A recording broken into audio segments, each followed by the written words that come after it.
Bonjour, bienvenue sur Venez Raisonnons. Nous sommes très heureux d'être avec vous dans cette super chérie de la fin des temps. Vous savez très bien que il est question dans la mode du christianisme aujourd'hui pour vendre, pour attirer un grand nombre de ce qu'ils appellent brebis, en fait, qui ne sont pas des brebis. Il faut vendre la peur, la fin des temps. Des sermons sur sermons, de message après message, de vidéo après vidéo, il faut parler de la fin des temps. Tellement il y a des milliards ou des millions de chrétiens dans le monde aujourd'hui qui, à cause de cette question, ça a changé le cours de leur vie. Ils vivent une vie aujourd'hui pensant que c'est Dieu qui les a mis dans cette direction.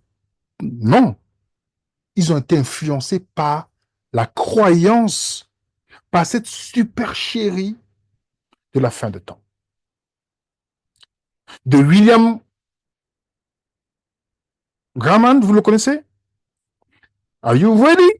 Est-ce que vous êtes prêts? Qui n'a jamais assisté à un message, on dit, la fin du temps est proche, est-ce que vous êtes prêts?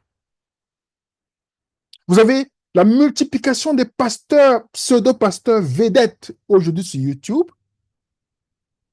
qui vivent une vie luxueuse, mais les membres sont conditionnés dans leur esprit. Parce qu'il faut se préparer, il faut se dépouiller. Eux, ils ne se dépouillent pas. Vous devez vous dépouiller. La fin des temps. On prend des événements qui arrivent dans le monde aujourd'hui, faisant comme si c'était la première fois que ces événements arrivent, les guerres et toutes ces choses-là. Et quand vous faites un sujet sur la fin des temps, vous avez des millions de vues. Parce que les gens recherchent du sensationnalisme aujourd'hui.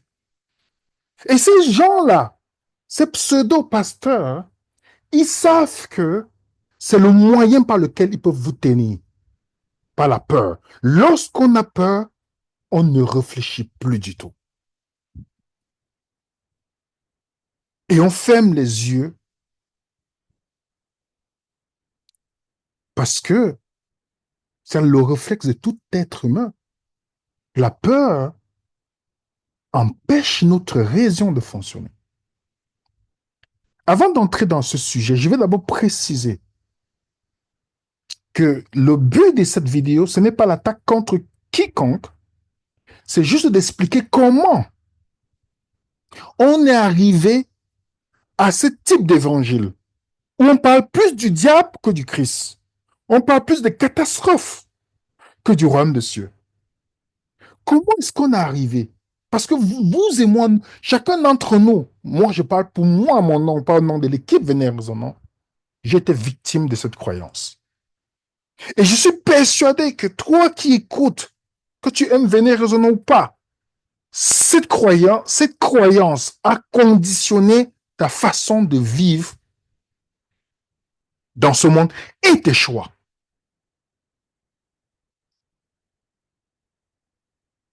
Comment sommes-nous arrivés à ce niveau?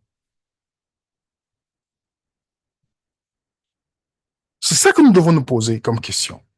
Lorsque je lis, par exemple, Matthieu 4, versets 30 à 32, il dit encore, à quoi comparerons-nous le royaume de Dieu? Ou par quelle parabole le représenterons-nous? Il est semblable à un grain de sénévé qui, lorsqu'on le sème en terre, est la plus petite de toutes les semences qui sont sur la terre. Mais lorsqu'il a été semé, il monte, devient plus grand que tous les légumes et pousse de plus grandes branches, en sorte que les oiseaux du ciel peuvent habiter sous son ombre. Jésus a toujours eu du mal. Quand il dit du mal, ça veut dire que c'est les apôtres qui avaient du mal à comprendre c'est pourquoi Jésus prenait les images pour leur expliquer le royaume des cieux. Est-ce que vous savez que le royaume des cieux vient d'une manière à ne pas frapper le regard?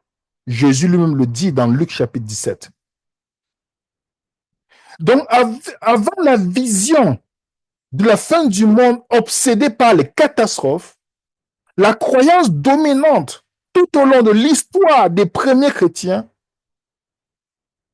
c'était de comprendre le royaume de ceux qui devaient grandir au fur et à mesure. Oui, le royaume des cieux. C'était ce que Jésus est venu d'abord prêcher, le royaume des cieux. Remarquez bien les discours de Jésus. À chaque fois, prenons, c'est quoi le royaume des cieux? Il dit, le royaume des cieux est déjà parmi vous.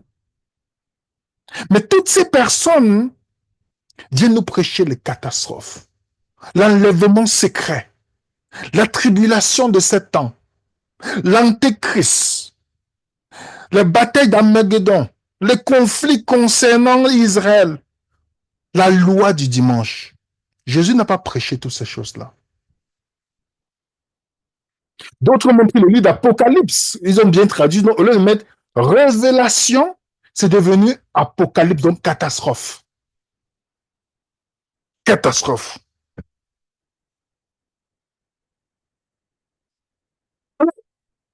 Je me pose une question.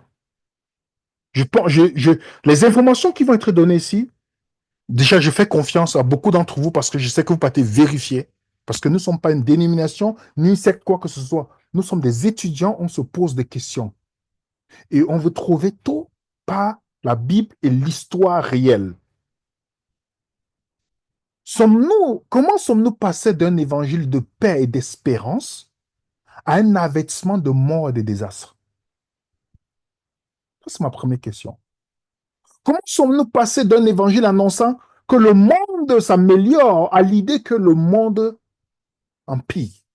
Comment sommes-nous passés d'un évangile prônant l'instauration du royaume à une vie, à une évasion de la terre vers le ciel? D'où vient cela? Je demande à quiconque de me mettre un verset en commentaire où Jésus a dit que nous devons aller vivre dans le ciel. Je dis, où Jésus a dit, nous allons aller vivre dans le ciel. Donc voilà un peu les questions avant d'entrer dans notre... pour comprendre comment nous sommes arrivés à ce point. J'aurais souhaité que lorsque je découvre le christianisme, qu'on me présente ces points que je veux partager avec vous. J'ai appris dans le tas quand je suis devenu chrétien, passant de dénomination en dénomination, tout prônant avoir la vérité. Mais en fait, c'était juste des interprétations erronées, non fondées sur la Bible. Comment sommes-nous arrivés là? J'intitule ici l'invention de la machine à malheur. On va aller dans la genèse des choses au fur et à mesure. Et je vais mettre des livres et des documents et des noms pour que vous puissiez faire vos propres recherches. Dans le livre Tous les chemins mènent à Rome, de Michael de Semlin, on peut lire un enlèvement, une tribulation de 7 ans, un chef mondial antéchrist étaient des choses dont aucun chrétien n'avait jamais entendu parler avant la réforme des années 1900, 1500. Je répète, un enlèvement, on dit enlèvement, c'est l'enlèvement secret dont la plupart des évangéliques et pentecôtistes croient. Une tribulation de 7 ans. OK? Ce que beaucoup d'évangéliques croient. Un chef mondial antéchrist. Beaucoup de religions, pas seulement les évangéliques, croient à ça. Il y a un homme qui représente l'antéchrist, adventiste, témoin Jéhovah et autres. Il dit bien qu'aucun chrétien n'avait jamais, aucun, avant la réforme de 1500. Rejetant le catholicisme, Martin Luther qualifia l'église catholique romaine de putain de Babylone. C'est écrit, hein? Et de bête. Deux références à Rome tirées de l'Apocalypse. En Angleterre, John Wycliffe, Martin Luther en Allemagne, John Calvin en France, John Knox en Écosse, Ulrich Zwingli en Suisse et bien d'autres se mirent tous à prêcher que le pape était l'antéchrist. Je veux d'abord poser une question simple ici. Peu importe votre attachement de votre dimension, si vous croyez à cela, sachez que votre base est erronée. Je ne dis pas que le catholicisme est saint, il n'y a rien de saint dans le catholicisme. Il y a les bonnes personnes, mais dans la doctrine catholique, il n'y a rien de saint. Mais si vous croyez que le pape est l'antéchrist, si votre dénonciation le dit, sachez déjà que vous avez une interprétation totalement erronée. Je vais continuer. Ensuite est venu, dans le livre de Seven Weeks de John Joseph Tanner, il explique ceci. Pour contrer cette nouvelle croyance populaire, un prêtre jésuite catholique du nom de Francisco Ribera publie en 1585 un ouvrage de 500 pages qui plaçait Daniel 9, versets 24 à 27, Matthieu 24, après chapitre 4 jusqu'à 19, dans un futur lointain. Je vous rappelle, Francisco Ribera publie pour contrer cela. Mais qu'est-ce qu'il met devant? En disant que Daniel 9, Matthieu 24, est-ce que vous croyez que Matthieu 24, c'est un événement futur? Que ce n'est pas passé, que c'est futur? Alors, sachez que vous êtes dans la croyance erronée. Donc voilà, c'était un peu ça l'objectif de Francisco Ribera. Parce que cette croyance commençait à prendre de l'ampleur. Et vous savez quoi? Cette croyance a toujours une influence dans le monde aujourd'hui, les amis. The Blessed Hope de George Lett, il dit, plutôt que de considérer ces passages comme déjà accomplis, Ribera disait maintenant qu'il devait encore s'accomplir dans le futur. Donc, avant ces idées-là, beaucoup de chrétiens croyaient que Matthieu 24, puisque le livre d'Apocalypse était écrit avant la destruction de Jérusalem, que Matthieu 24 et Apocalypse, et comme Thessaloniciens qui parlent d'Antéchrist, c'était des événements qui étaient déjà passés, confirmés par l'histoire. Vous comprenez? Alors, qu'est-ce qu'ils ont fait? Ils ont inventé des théories comme le futurisme, que certains, comme les adventistes historiques, en fait, quand les adventistes vous disent historisme, ce n'est pas l'historique, ils ne sont pas basés sur l'histoire, ils sont basés sur le futurisme. Nous, ils essaient de prendre certains événements pour corroborer en disant que c'est l'histoire. Non, c'est le futurisme qui est dans l'adventisme. Les témoins jouent pareil et, et une grande partie du mouvement évangélique. Dans le livre de Seven Week de Robert Caringola, il dit, il s'agissait du premier enseignement de ce genre. Il a servi de fondement aux visions futuristes évangéliques occidentales modernes de la fin des temps. Historiquement, les amis, cette nouvelle croyance n'a pas décollé immédiatement. Non, non, non. Ça commençait à prendre l'ampleur, mais ce n'est pas décollé d'une manière, voilà, où tout le monde embrassait ça. Dans le livre de Rapture, Dave McPherson nous dit, je vous donne les références, parce que ça m'a pris du temps pour regarder tout ce qui est historique avec comment on est arrivé à ce point-là. Voilà ce que Dave nous dit. À la page 249, 252, c'est un très bon livre parce que ça vous permet de comprendre d'où vient l'hérésie de l'enlèvement secret où, comme quoi vous serez dans l'avion, une personne disparaît, l'autre dit. Vous allez comprendre, si vous comprenez l'origine. Et voilà ce qu'il nous dit, Dave. Un homme nommé John Darby, Nelson Darby, prédicateur évangélique britannique, fondateur des frères de Plymouth, tomba sur le livre de Ribera. Récemment refait surface, prit malheureusement la propagande au sérieux. Les croyances pessimistes de la fin des temps reprirent de plus belle en 1830 à Port Glasgow, en Écosse lorsque Margaret MacDonald, alors âgée de 15 ans, assistait à un culte de guérison. Vous n'avez pas encore entendu parler de Margaret MacDonald?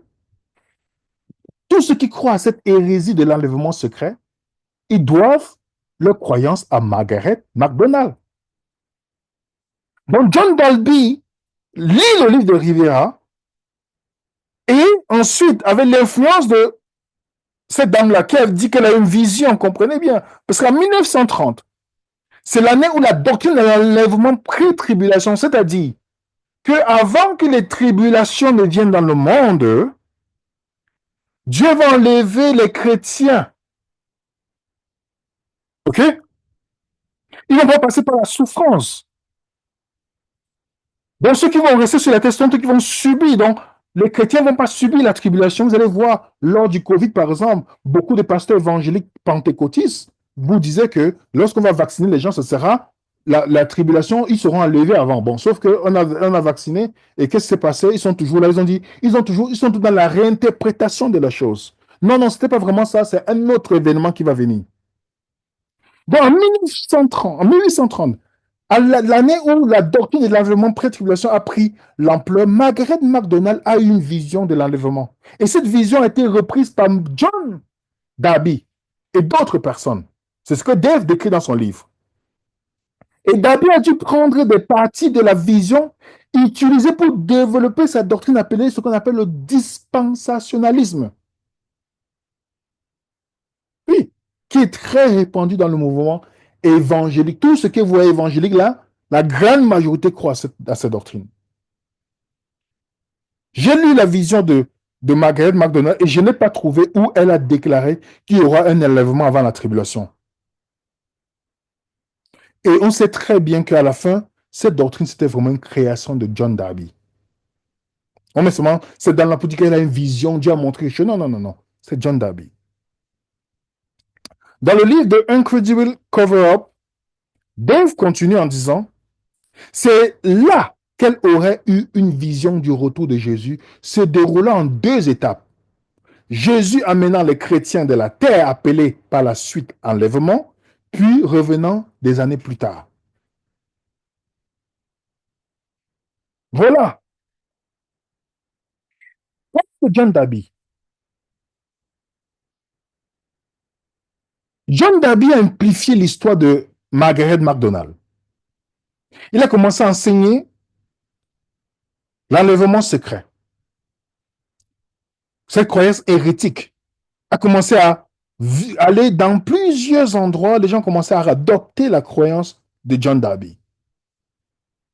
OK? Et John Darby a influencé une personne qu'on appelle Scofield. Lorsque la Bible de référence Scofield fut publiée pour la première fois en 1909, elle était la première du genre et allait rester incontestée pendant près de 50 ans. Il ne s'agissait pas d'une nouvelle traduction, les amis, mais plutôt une version King James avec des têtes personnalisées et des notes d'études à marge dont les opinions exprimées dans ces notes allaient façonner une grande partie du paysage du christianisme. Oui, les amis. Je vous lis ici. On nous dit, au début de la Première Guerre mondiale, l'optimisme chrétien fut ébranlé. Et la Bible de référence Scofield offrit une vision du monde pessimiste qui semblait prophétique. À la fin de la Seconde Guerre mondiale, la Bible de référence Scofield était la Bible la plus vendue au pays. Comprenez, les amis? Est-ce que vous voyez? Je vais continuer. Parce qu'on va voir où ça va mener. The Great Prophecy of the Bible. Voilà ce que Ralph nous dit. Ces hommes pourraient être l'Antichrist. Par conséquent, nous devions les laisser monter en puissance, car cela conduirait à notre prochain enlèvement. Vous savez de quel événement on parle ici? C'est lorsque les Juifs ont été persécutés par les nazis. Alors, beaucoup de chrétiens, influencés par John Darby et tout ça, ont dit que ça, c'est la tribulation, hein, et qu'il faut laisser faire. C'est pourquoi vous allez voir que beaucoup de chrétiens, mouvements chrétiens, dénominations que vous connaissez aujourd'hui, lors de la persécution que les Juifs ont subie par le nazisme, hein, entre guillemets, qu'est-ce qui s'est passé? Beaucoup ont laissé en disant que non, il faut laisser, c'est la prophétie qui est en train de s'accomplir. Donc, ils ont dit que Hitler était l'antéchrist et que c'était le signe de la grande tribulation. Les appels à l'aide provenant de l'Europe pour les réfugiés juifs sont restés lettres mortes, car cette attitude de non-intervention ou de ne pas porter de l'aide était plutôt dans la croyance qu'il fallait laisser faire. C'était par rapport aux prophéties. Dans le livre de Las de Marnes de Gary Demer, qui est un très bon livre, vous pouvez lire, il dit que le dispensationalisme prônait une politique de non-intervention face aux persécutions nazies contre les Juifs, persuadés qu'ils agissaient d'un signe de la grande tribulation. Les appels de l'Europe à l'aide aux réfugiés restaient des lettres mortes, car cette politique de non-intervention signifiait l'absence d'aide. Alors, vous allez me dire, William, on est toujours, on est à quel niveau? Je vous ai parlé de John Darby, n'est-ce pas? Ce monsieur, n'est-ce pas? Est-ce que vous savez que John Darby est le contributeur principal par son influence et ses enseignements sur le dispensationalisme? Si vous tapez chez vous dans l'intelligence artificielle, vous tapez simplement pour connaître un peu l'histoire. Regardez ce qui est lu, ou ce que vous allez vous voir à l'écran. Le sionisme évangélique. Vous savez que c'est John Darby qui a influencé cela. Le sionisme évangélique, influencé par John Nelson Darby, est un mouvement chrétien qui soutient le retour des Juifs en Israël. L'établissement d'un État juif considérant cela comme l'accomplissement des prophéties bibliques. Darby, théoricien du dispensationalisme, a développé l'idée que l'histoire humaine est dérivée d'un âge divin et que la création de l'État d'Israël en 1948 marque l'entrée d'une nouvelle dispensation, celle du retour du Christ. Vous pouvez encore vérifier. Le sionisme évangélique est une branche du protestantisme évangélique qui lie le mouvement sioniste à des interprétations des prophéties bibliques concernant le retour des Juifs en Israël et la seconde venue de Jésus. John Nelson Darby, un théologien du 19e siècle, est une figure clé de ce mouvement, ayant développé une doctrine appelée le dispensationalisme qui a influencé de nombreux évangéliques. Vous comprenez, les amis? Je vais encore un autre point. Pour que vous compreniez ce que je suis en train de dire ici, il faut comprendre que le but des sionistes chrétiens, c'était une manière de forcer la main de Dieu pour que Jésus revienne. Et pour cela, il fallait rétablir Israël sur son ancien territoire, parce qu'ils ont été chassés avant. Il fallait les ramener là. Il faut construire le temple. Ainsi, Jésus va venir. OK? Voilà un peu l'idée. Et ce mouvement a pris naissance en Angleterre et a commencé à influencer les États-Unis. Et c'est pourquoi les partis politiques américains, quand vous voyez le soutien dans la guerre, c'est par rapport à cette croyance. Je veux continuer. Vous pouvez même taper sur Wikipédia, vous tapez sioniste chrétien pour connaître un peu l'histoire. OK? L'histoire de la restauration, comment c'est venu. OK? Ils ont commencé à discuter en Angleterre, dans le Parlement britannique. Il faut retourner, il faut mettre en place l'État d'Israël, mais pas dans l'optique de remettre l'État. Je n'ai pas un problème que si quelqu'un veut récupérer cette terre. Bon, je ne suis pas d'accord avec le sang versé, tout ça, mais je veux vous expliquer simplement que le sionisme chrétien avait un objectif derrière. Un objectif égoïste, bien sûr. On a des gens comme Martin Luther King qui ont contribué à ça aussi. Je vous donne une conférence que vous pouvez regarder, elle est disponible sur YouTube de Blandine Chenilly Pont, qui explique un peu comment le sionisme chrétien britannique avec en collaboration, ont mis en place cette politique de la création de l'État d'Israël. Vous avez aussi ce livre, Jésus est juif en Amérique. OK? Et je vous rappelle, le mouvement sioniste chrétien était tellement influent que dans le Parlement britannique, lorsqu'il y a eu la Première Guerre mondiale, il y a ce qu'on appelle la déclaration de Balfour. Vous savez c'est quoi la déclaration de Balfour? C'était après la Première Guerre mondiale. Le 2 novembre 1917, pour ceux qui connaissent l'histoire, hein, OK? Ce qui a été rédigé par le ministre britannique des Affaires, Arthur Balfour, au Lord Rothschild. Ils ont voulu créer ce qu'on appelle le foyer juif en Palestine. Ça, c'est lors de la Première Guerre mondiale. Et la Deuxième Guerre mondiale, c'est là où il y a eu la création, après la création du foyer juif, c'est la création de l'État d'Israël. Ça, je parle seulement de l'histoire ici. OK? Et pour vous rappeler que les sionistes chrétiens voient en leur action une manière de mettre en place l'État d'Israël et d'anticiper. Je répète, hein, pour que vous compreniez où est-ce qu'on est en train d'aller. Pour anticiper ainsi le retour de Jésus. Donc, par leur action, ils pouvaient forcer les choses à se produire. OK? Déjà, il faut comprendre que le mot palestinien n'existait même pas.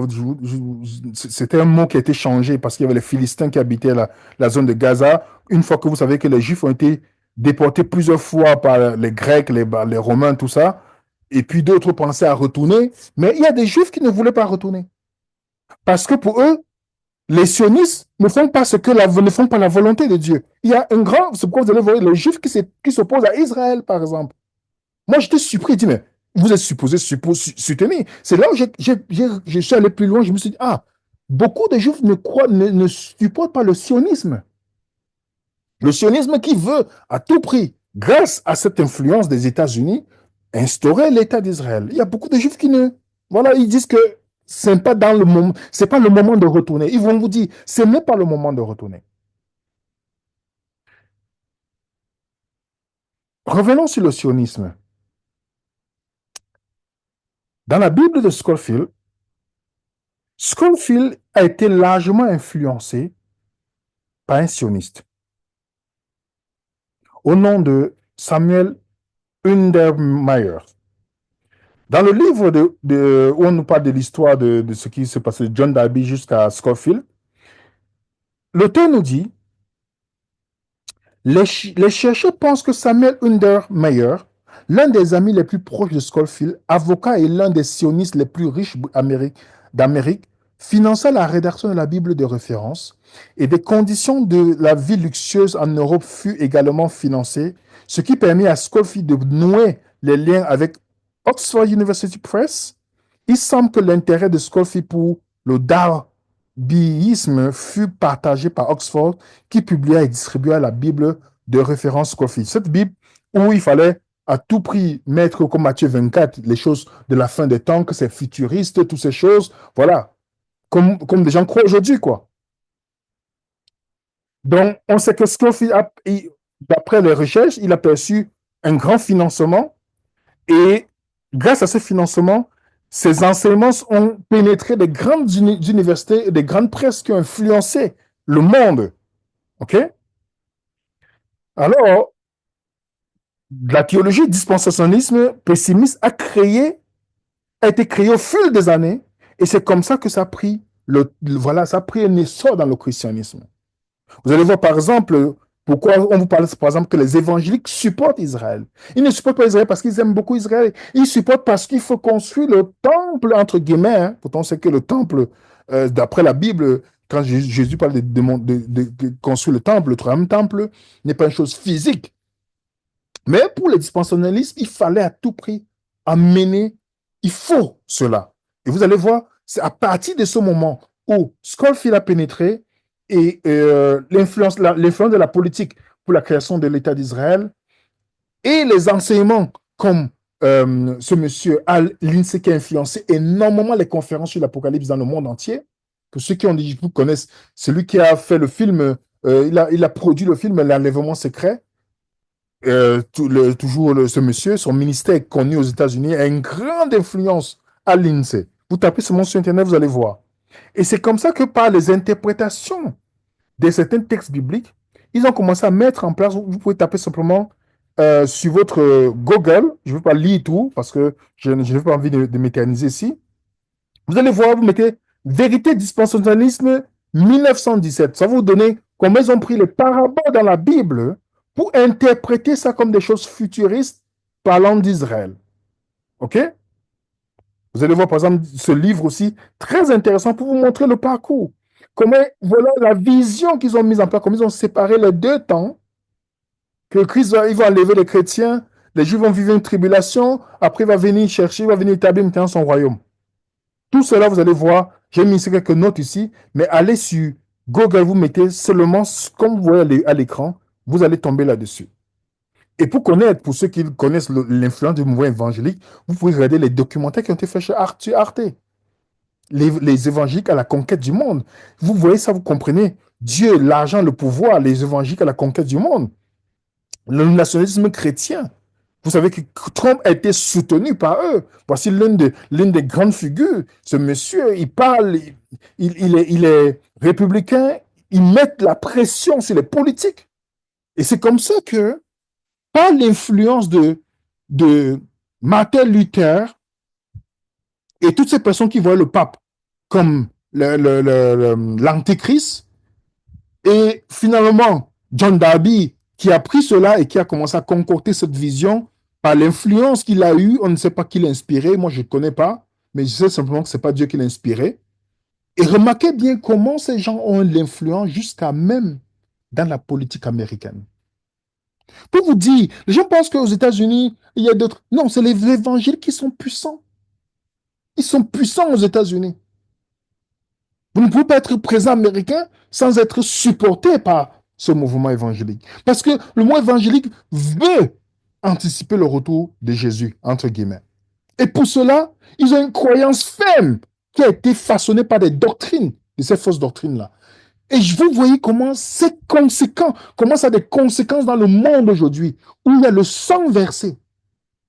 Il y a des gens qui meurent, il y a des familles qui sont détruites. De l'un côté, des Juifs en Israël comme des Palestiniens, d'un côté comme de l'autre. Les premières victimes de la guerre, c'est la vérité. On le sait très bien. Donc, il y a les gens que je vois, les gens qui sont pro ceci, ou pro cela, moi, je ne suis pas dans ces courants de pensée. La seule chose qu'on doit savoir, il y a les gens qui meurent. Tout ça à cause de la fausse théologie. Beaucoup de Juifs qui sont croyants ne veulent pas retourner parce qu'ils ne croient pas que c'est le moment de retourner. Mais comme le sionisme chrétien a une influence et ça a impacté le monde, Première Guerre mondiale, Deuxième Guerre mondiale, et tout, aujourd'hui, jusqu'aujourd'hui, on a la plupart des dénominations chrétiennes, même si elles ne sont pas officiellement sionistes chrétiens, mais qu'est-ce qu'elles font, ces dénominations? Elles sont calquées sur la croyance de la fin des temps pessimistes catastrophiques, avec les dates. Chaque fois, il y a une interprétation des choses. Quand les Juifs étaient persécutés par Hitler, c'était interprété que c'était la grande tribulation.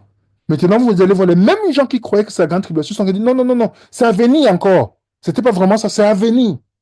Vous voyez, toutes ces choses sont toujours dans une réinterprétation de la chose. Chaque fois qu'un événement vient, ils pensent que c'est la fin. Non, après on dit non, non, c'est pas vraiment ça, c'est un autre événement.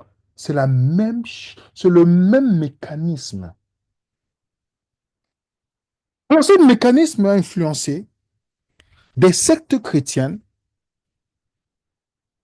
dont l'un des pionniers de ces sectes-là, c'est William Miller. William Miller, dans sa publication La fin du monde en 1943, à cette époque, il y a eu beaucoup de gens qui ont suivi Miller. Qui peut se lever en prédisant la date exacte du retour de Christ? La presse, c'est partout. Les gens disent Jésus va revenir. les gens commencent à se préparer.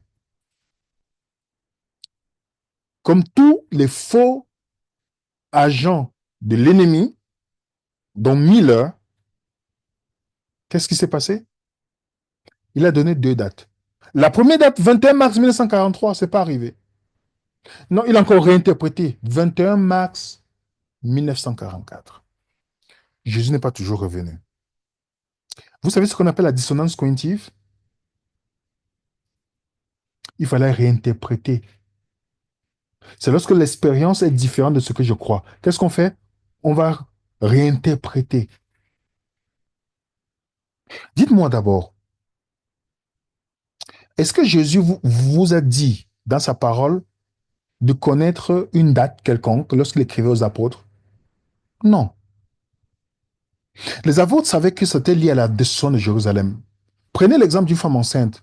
On sait qu'une femme enceinte pendant 9 mois, on est d'accord?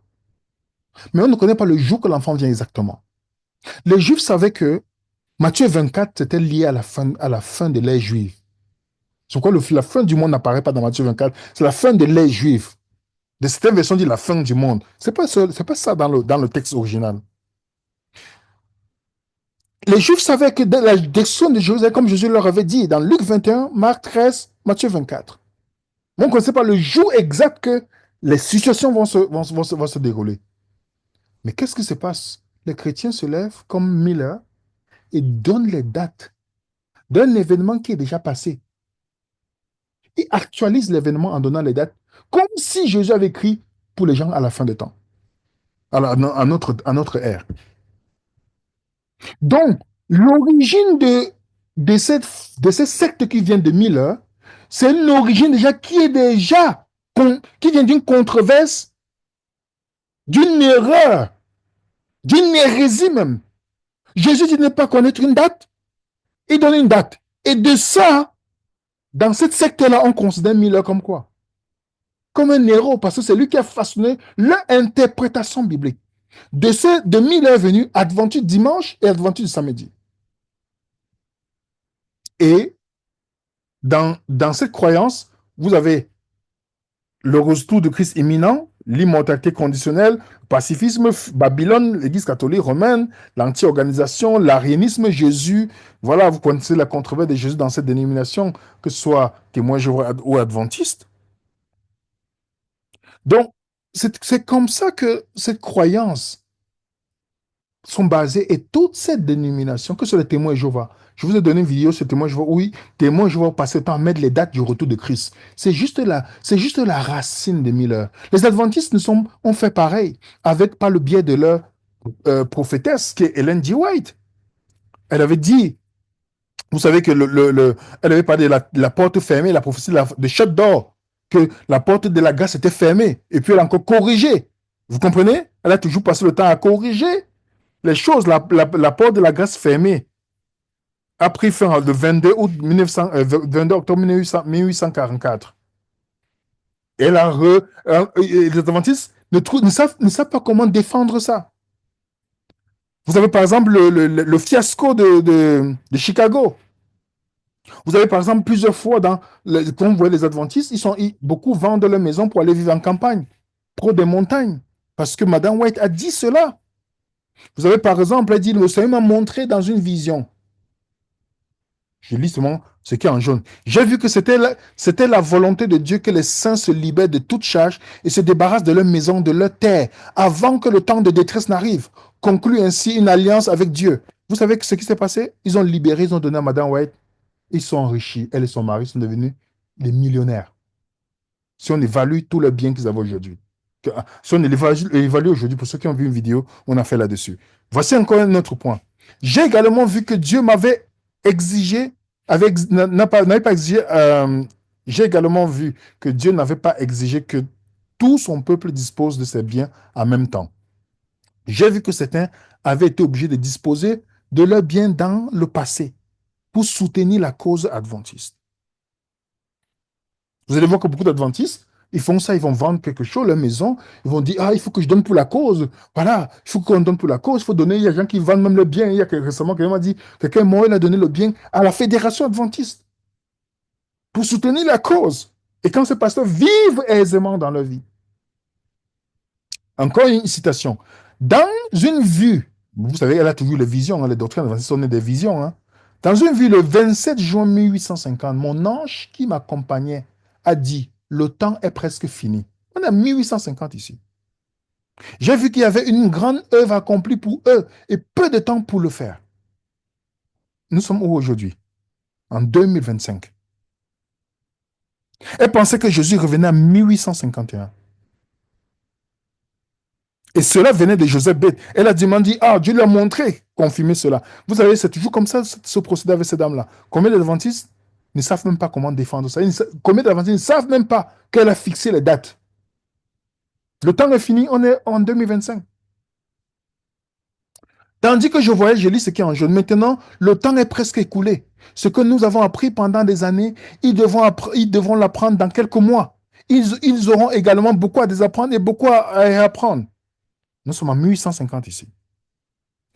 Le 23 septembre, j'ai vu que la carte de 1843 était dirigée par la main de Dieu.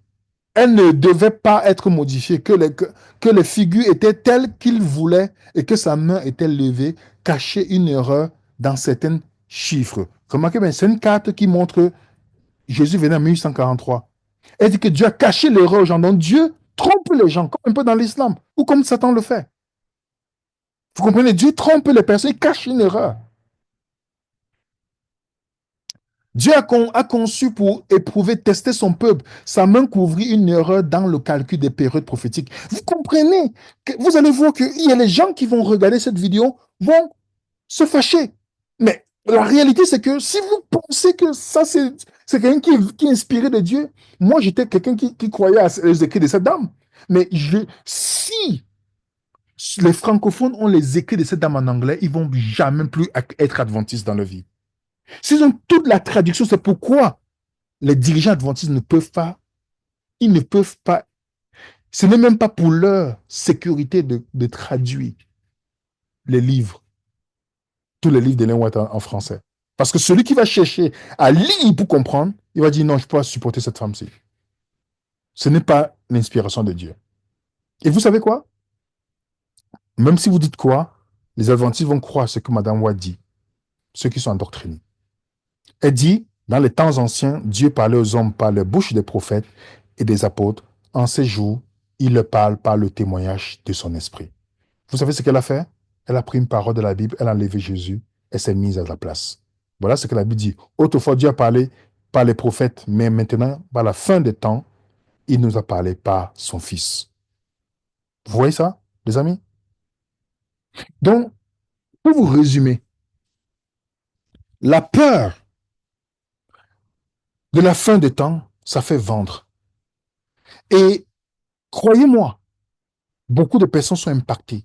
Vos choix de vie, mariage, profession, toutes ces choses, les business que vous pouvez faire, pour tout c'est impacté par rapport à votre croyance. La croyance est une forte, ça peut décider de votre vie.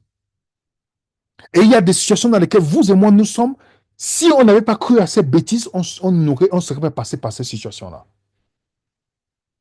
Vous voyez comment, de John Darby, comment ça a influencé les politiques de ce monde. Comment ça influence les religions de ce monde. Comment beaucoup de personnes sont dans des religions croyantes qui sont dans la vérité.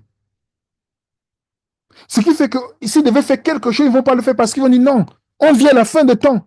Donc je dois vendre tout. Les gens qui ont vendu autant de Madame Way, ils sont partis où? Ils ont vendu, ils ont donné. Qui s'est enrichi à la fin? Donc, vous avez tous ces gens, les croyances pessimistes à la fin des temps, qui ne cessent. Ça, c'est le point, ça, c'est l'ennemi qui est derrière. Dieu nous sauve, non pas pour nous arracher du monde, mais en venant au monde pour être avec nous. De la mentalité d'évasion qui sous-entend une grande partie de la théologie de l'enlèvement secret qu'il faut partir, ce n'est pas ce que la Bible enseigne. Ce n'est pas ce que la Bible enseigne. La théologie de la fin du monde a produit un christianisme largement répandu. mais dont l'influence culturelle est si faible qu'il ne reconnaît aucun espoir de réussite à long terme. Si vous remarquez bien le véritable évangile du royaume de Dieu, le plan de Dieu, il nous motive à être des ambassadeurs pour le Christ. Oui, le prince de paix qui est Jésus nous, nous apporte un nouveau type de gouvernement caractérisé dans l'amour. Les âmes du chrétien sont décrites dans la Bible. L'espoir, dans les croyances catastrophiques des prophéties de la fin des temps, catastrophes, toutes ces choses-là, ne sont que des ruses de Satan pour empêcher le chrétien d'être un vrai ambassadeur. Est-ce que je dois vivre en fixant mes yeux sur les catastrophes dans le monde ou je dois regarder, fixer mon regard sur le Christ? Dites-moi, les amis. Dites-moi, à force de regarder tous ces gens qui nous parlent de la fin des temps, à force de les regarder, qu'est-ce qu'ils prêchent? Les crises ou le Christ? Qu'est-ce qu'ils prêchent, les amis? Mais malheureusement, ceux qui n'étudient pas, ils sont attirés par tous ces genres de titres. Parce que c'est comme ça le cœur de l'homme. Quand on n'est pas enraciné dans la compréhension biblique, de l'interprétation réelle de la Bible, il est facile de tomber dans ce type d'hérésie. Oui, les amis. Le but du chrétien n'est pas, il ne doit pas être obsédé par tout ce qui est dans la fin de temps. Il doit plutôt connaître son sauveur, l'aimer et le représenter dignement tant qu'il est vivant. Mais est-ce que vous savez que le chrétien il a la vie éternelle en Christ? Il a l'assurance du salut. Selon la Bible, si vous mourrez aujourd'hui, vous êtes directement à la présence de Dieu. Selon la Bible, il n'y a pas un jugement investigatif. Selon la Bible, le chrétien vit la vie éternelle maintenant. Puisque tu es ressuscité par le baptême avec le Christ, tu vis en nouveauté de vie. Tu es une nouvelle créature maintenant. Donc la mort physique, là, ce n'est qu'un changement d'adresse. Ton regard doit être fixé, non sur tous ces prophètes de malheur, mais sur le Christ qui a donné sa vie pour toi. Celui qui a donné, vaincu la mort, ton regard doit être fixé sur lui. Toutes ces croyances de la fin des temps, de la peur, toutes ces choses-là, les amis, ne vendez pas votre maison pour donner à un quelconque, même à venir raisonnant. Ne vendez pas votre maison parce que vous voulez donner en disant que oui, la fin des temps, ça va me servir à quoi? Ne vendez pas votre maison. Vous comprenez? Parce que je le dis à cause de la citation de cette fausse prophétesse et d'autres qui le font. Vous avez le nombre de personnes, des témoignages des gens qui te disent, j'ai laissé mon travail, j'ai laissé ceci, je ne peux plus faire cela parce que la prophétesse a dit de faire ça. Je ne peux pas aller dans tel endroit parce que la prophétesse dit à la fin de temps, il faut aller vers les montagnes. Il y a quelqu'un qui a quitté. Il a fait 20 ans. Il est obligé de vendre sa maison en campagne pour revenir en ville. Vous savez le nombre de personnes qui m'ont dit, si j'avais su ça avant, William, je ne serais pas marié à telle personne aujourd'hui. Si j'avais su ça avant, je ne serais pas dans cette situation de souffrance. Vous savez le nombre de personnes, les amis, quand j'ai fait cette étude avec des personnes, qui sont ces personnes enchaînées par ces croyances-là, les amis. Dans la nouvelle alliance dans laquelle nous vivons, on nous dit nul n'enseignera plus à son prochain de savoir qui est Dieu. Lisez Hébreux 8 et Hébreux 10. Est-ce que vous êtes dans la nouvelle, vous et moi, on est dans la nouvelle alliance? Est-ce qu'on vit la nouvelle alliance réellement? Ou nous sommes dans la croyance de tous ces faux prédicateurs. Oui, les amis, ce que vous écoutez a l'impact sur votre vie. Et ma prière, c'est que vous et moi, nous puissions lire la Bible à la lumière de la Bible. L'interprétation par la Bible. Qu'est-ce que les premiers auteurs ont compris? Est-ce que c'est accompli dans leur temps? Ce que je vous dis ne sera jamais populaire. Comme je le dis, le christianisme biblique n'est jamais populaire et le christianisme populaire n'est jamais biblique. Faites bien attention lorsque vous partez sur les conférences sur les prophéties. Ça peut changer votre conception. Ça peut changer beaucoup de choses. Pourtant, c'est juste une interprétation erronée qui peut vous conditionner à vie. N'oubliez pas comment Satan a trompé en tordant la parole de Dieu. Donc, pour sortir de ces chaînes, il faut la vérité qui réside uniquement dans les saintes écritures et par notre professeur qui est le Saint-Esprit.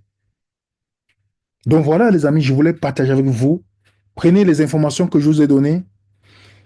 Allez voir pour voir comment on arrive à toutes ces choses-là et posez-nous les bonnes questions.